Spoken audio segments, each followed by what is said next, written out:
2 दिवसांपासून एक माणूस अजयचा पाठलाग करत होता. त्याच्यावर पाळत ठेवत होता. पहिल्या दिवशी अजयच्या एवढं लक्षात आलं नाही, पण दुसऱ्या दिवशी त्याला ते चांगलंच जाणवलं. तो जेथे जाईन तेथे तो माणूस त्याच्या मागे यायचा. त्याने त्या माणसाकडे पाहिले तर तो माणूस दुसरीकडे पाहायचा. तो माणूस कोणत्या कारणासाठी त्याचा पाठलाग करत असेल याचाच अजय विचार करत होता. एकतर तो माणूस दिसायला भयंकर दिसत होता. साधारणतः 6 फूट उंची, धिप्पाड शरीर, लाल डोळे, रुबाबदार मिशा, डांबरासारखाच काळा रंग. त्याला बघितलं की त्याची भीती वाटावी असा तो माणूस होता.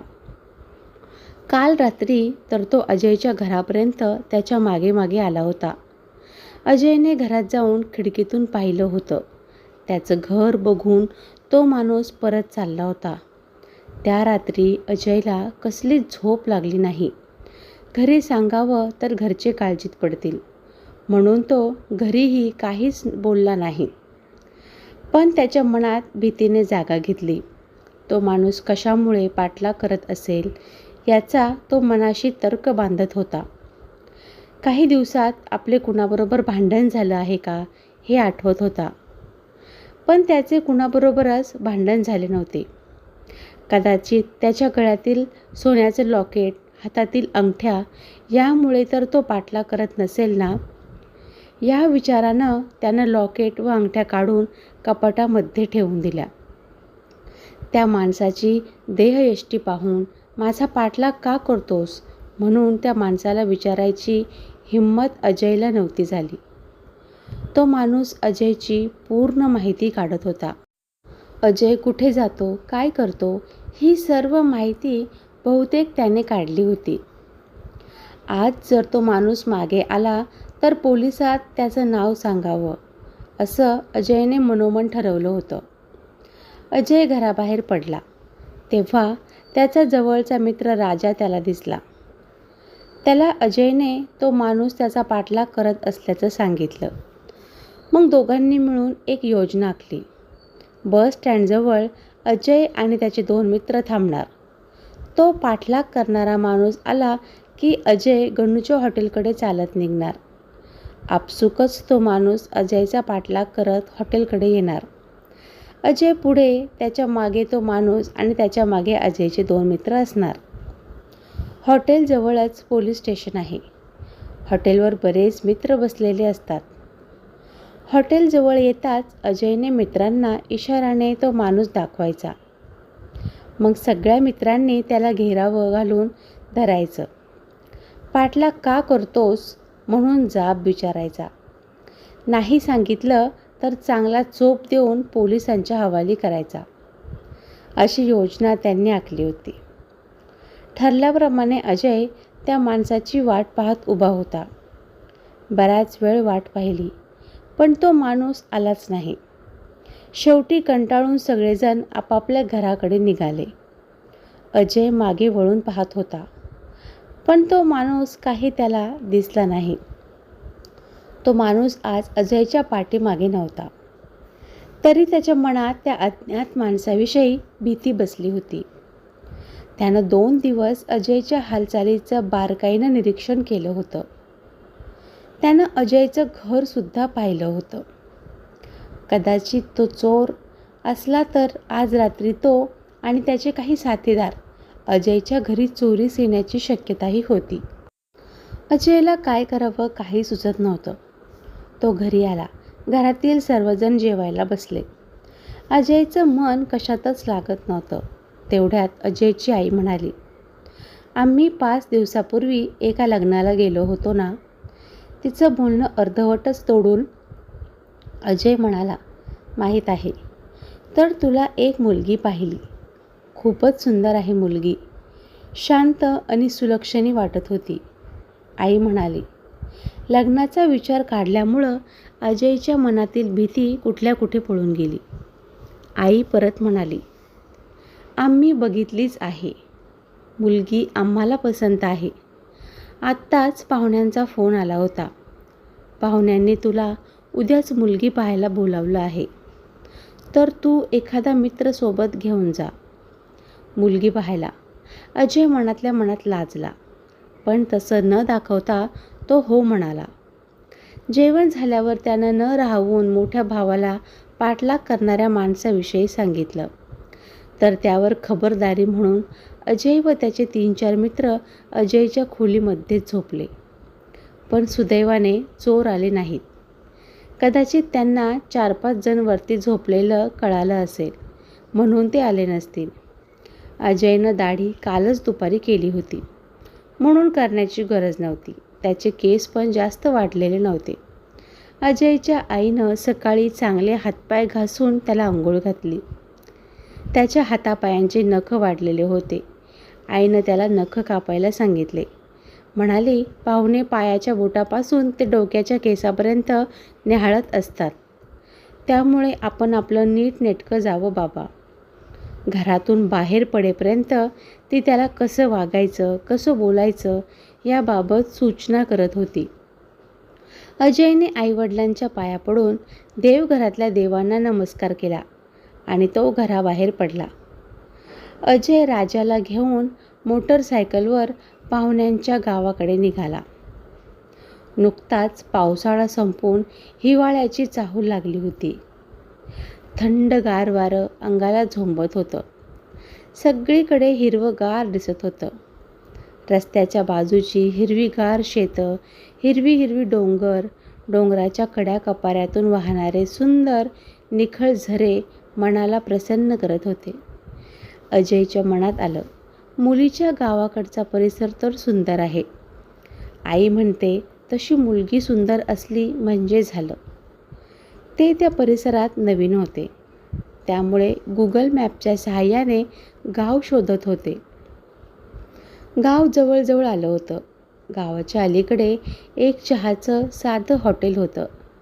तिथे त्यांनी चहा घेतला. राजानं हॉटेल मालकाला विचारलं, हसेगाव अजून किती किलोमीटर आहे? हॉटेलवाल्यानं अजून 3 किलोमीटर आहे साहेब, म्हणून सांगितलं. ते पुढे निघाले. त्यांना लघुशंकेसाठी थांबायचं होतं, पण रस्त्याच्या कडेला शेतामध्ये बाया माणसं काम करत होते, म्हणून थांबता आलं नाही. तेवढ्यात गाव आलं. गाडीवर थोडे केस विचकटलेले होते. चेहऱ्यावर धूळ जमा झाली होती. बाजूलाच न्हाव्याचं दुकान होतं. दुकानात गेल्यावर अजयने चेहऱ्यावर पाणी मारलं, व्यवस्थित केस विंचरले आणि पाहुण्याला फोन लावला. पाहुण्यांनी 1 जणाला न्यायला पाठवतो म्हणून सांगितले. चौकात ते पाहुण्याची वाट पाहत थांबले. तेवढ्यात एक मुलगा मोटरसायकलवर आला. बहुतेक तो मुलीचा भाऊ असावा, असं अजयने मनाशीच तर्क लावला. नमस्कार चमत्कार झाला. त्या मुलानं त्यांना त्यांच्या मागे यायला सांगितलं. राजा गाडी चालवत होता. अजय मागेच बसला होता. ते आता घराजवळ आले होते. मुलीच्या घराशेजारच्या बाया दरवाजातून त्यांच्याकडे पाहत होत्या. मुलीच्या घरी पाहुणे आले म्हणून लगबग सुरू झाली. 1 जणानं त्यांना हातपाय धुवायला पाणी दिलं. तोवर एकानं हातात टॉवेल दिला. हातपाय धुवून ते घरामध्ये गेले. एकत्र कुटुंब असल्याने घरात बरीच माणसं दिसत होते. राजाचं लग्न झालेलं होतं. त्याला या गोष्टींचा अनुभव होता. पाहुण्यांनी पाणी दिलं, चहा दिला. अजयला आधीच लघुशंका लागली होती. त्यात पाणी आणि चहा, त्यामुळे त्याचं पोट आणखीनच फुगलं. त्याला बाथरूम कुठे आहे म्हणून विचारावं वाटलं, पण नवीन ठिकाणी कसं विचारावं म्हणून तो शांत बसला. चहा पाणी झालं. तेवढ्यात एकानं सर्वांचा परिचय द्यायला सुरुवात केली. घरात चिल्ल्या पिल्ल्यांसकट 14-15 माणसं होती. सगळ्यांचा परिचय झाला. मुलीची आवरावर चालू होती. तोवर इकडच्या तिकडच्या गप्पा निघाल्या. अजयचं शिक्षण, त्याचा पगार यावर त्याला प्रश्न विचारले. त्याने रीतसर सर्वांना उत्तरं दिली. राजा बालघेवडा होता, म्हणून तो तेवढ्या पाहुण्यांना बोलण्याच्या बाबतीत एकटाच पुरून उरत होता. अजयचं मात्र लघवी आल्यामुळे पोट फुगलं होतं. त्याचं त्यांच्या गप्पाकडे लक्षच नव्हतं.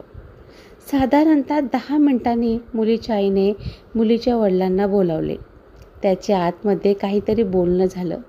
थोड्या वेळाने मुलीचे वडील बाहेर आले. ते अजयकडे पाहून म्हणाले, मुलीचे मामा पण येणार आहेत, पण त्यांना थोडा उशीर होईल. तोवर आपण पाहण्याचा कार्यक्रम उरकून घेऊ. अजयने हो म्हणून सांगितले. मुलीच्या वडिलांनी मुलीच्या आईला मुलीला घेऊन यायला सांगितले. अजयचं मुलगी येणार त्या वाटेकडे लक्ष लागलं होतं. तेवढ्यात खाली मान घालून डोक्यावर पदर घेऊन ती आली. आ हा हा, किती सुंदर! अगदी आई म्हणाली होती तशीच, नाकी डोळी नीट. अजयला शोभेल अशी उंची, गोरा रंग आणि गुलाबी साडीमध्ये तर ती खूपच सुंदर दिसत होती. तिला पाहता क्षणीच अजयला ती आवडली.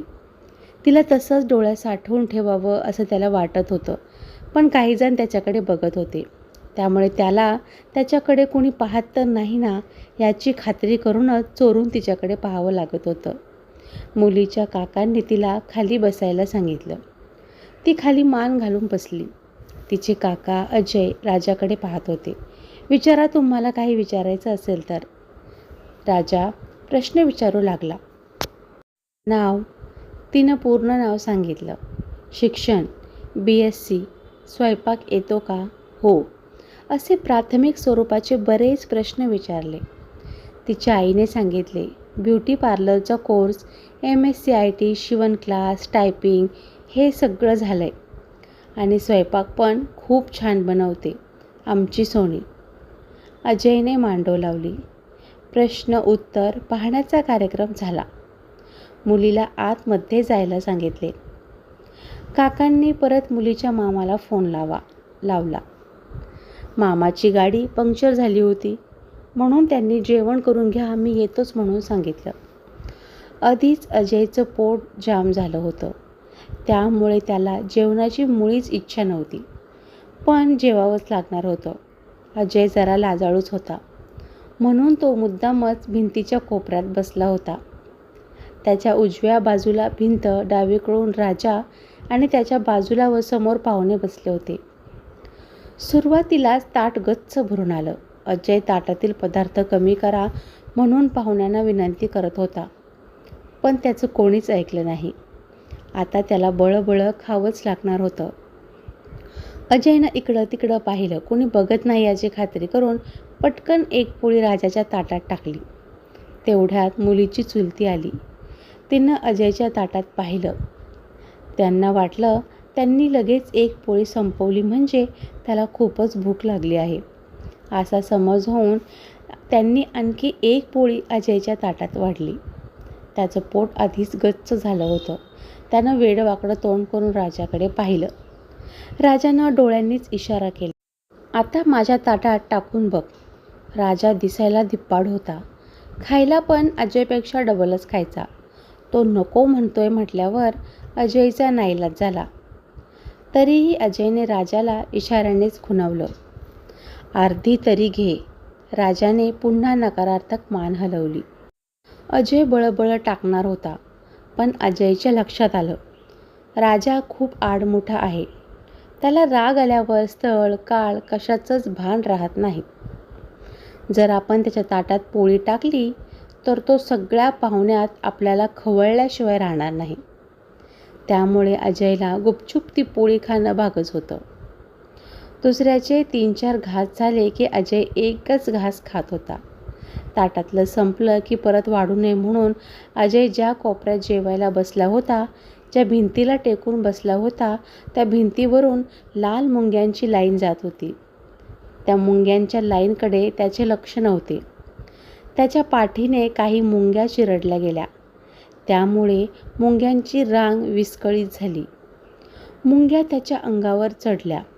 बघता बघता मुंग्या अंगात घुसून काखेत, मानाला, जिथे नाही तिथे चावू लागल्या. आधीच त्याचं पोट जाम झालेलं, त्यामुळे तो अस्वस्थ होता. त्याच्या अंगावर काटाच आला. ऐन हिवाळ्याच्या दिवसात त्याला घाम आला. जोरात ओरडावं वाटलं, पण पाहुण्यात कसं ओरडावं म्हणून तो वेदना सहन करत तसाच शांत बसला. सगळ्यांची जेवणं होत आली होती, पण मुलीच्या आजोबांचं अजून चालूच होतं. एकतर त्यांना दात नव्हते, त्यामुळे पटापटा जेवता येत नव्हतं. इकडं मुंग्या चावल्यानं त्याच्या अंगाची नुसती आग आग होत होती. अजयच्या आईनं त्याला सांगितलं होतं, जेवायला बसल्यावर सगळ्यांनी हात धुतल्याशिवाय हात धुवू नको. सगळेजण म्हाताऱ्याचं जेवण होण्याची वाट पाहू लागले. मुंग्या चावल्यामुळे अजयचा जीव कासावीस होत होता, पण म्हाताऱ्याचे जेवण होईपर्यंत त्याला उठता येईना. एकदाचं म्हाताऱ्याचं जेवण झालं. सगळ्यांनी हात धुतला. अजय पटकन जागेवरून उठला. मुलीची आई आणि चुलती ताट उचलायला आल्या. त्याने अजय बसला होता तिथेच भिंतीवरील मुंग्यांची विस्कटलेली लाईन पाहिली आणि त्या अजयला म्हणाल्या, तुमच्या मागं मुंग्या होत्या, चावल्या तर नाहीत ना? अजयला तर तेच हवं होतं. त्याला कपडे काढून मुंग्या झटकायच्या होत्या.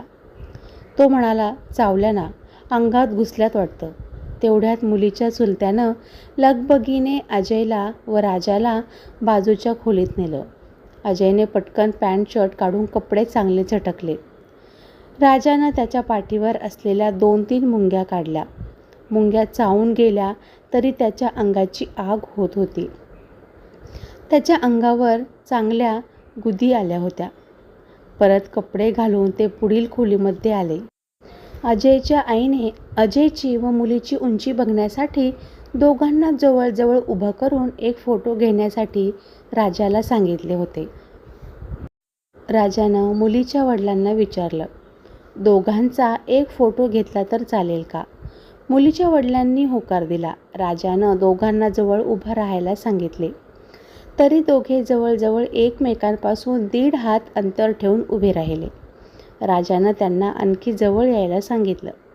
सगळेजण दोघांकडेच पाहत होते. दोघांनाही खूप लाज वाटत होती. राजानं त्यांचे मोबाईलमध्ये फोटो काढले. अजयलाही मुलगी उंचीला आपल्याला शोभते का हे पाहायचेच होते. ती अजयच्या कानाला लागत होती. जोडी अगदी पूर्णपणे एकमेकांना शोभत होती. तिला फोटो काढण्यासाठी बोलवल्यामुळे अजय खूप खुश झाला, कारण तिचं सुंदर रूप त्याला परत पाहायला मिळालं होतं. तिला पाहून तो अंगाची होणारी आग विसरून गेला होता. पाहण्याचा कार्यक्रम झाला होता. जेवणही झाले होते. आता निघण्याची वेळ झाली होती. तेवढ्यात अजयचा पाठलाग करणारा माणूस अजयला अचानक दरवाजात दिसला. त्याला पाहून अजयचा चेहरा खरकन उतरला. हा माणूस इथे काय करतोय? मी इथे येणार याची खबर याला कशी लागली? याची काळजी अजयला वाटू लागली.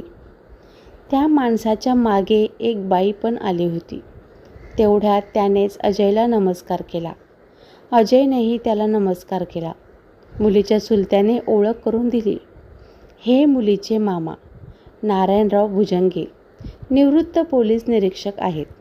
आता अजयच्या डोक्यात लख्ख प्रकाश पडला.